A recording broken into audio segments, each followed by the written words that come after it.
I miss anything while I was away except comments rightfully calling me out for not reading tooltips? Oh, cool, new expansion. So we've seen too much darkness, light, and lightning, so now we get too much ice ether?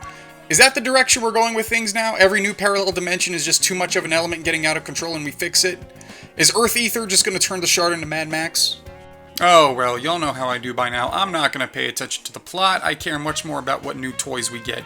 And we get two new jobs, a tank and a fizz ranged, which is what people figured we get.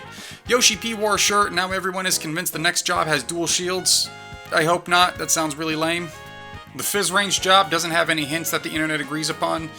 I think it's going to be some form of blitzball. We know the jobs aren't going to be legacy jobs, so no Geomancer or Rune Fencer, and what they did last go around with Dawn Trail is basically turn two popular characters into jobs.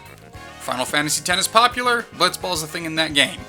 I mean, for ranged weapons, what else are you supposed to do? Bard is an archer, for some reason. Throwing sharp stuff is done with Dancer, and Machinist gets the guns. What other weapon can you use at this point except really weird sports references?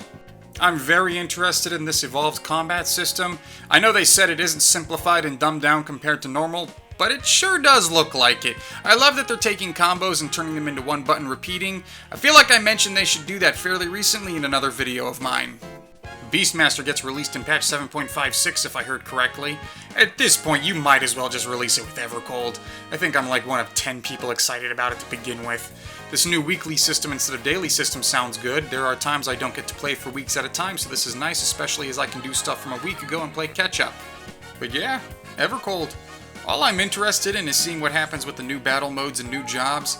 Not terribly worried about the new menu, questing, etc. systems they're changing up. I'm sure in the end it'll be more or less the same, just with some tweaks. But January 2027? That's not too long of a wait.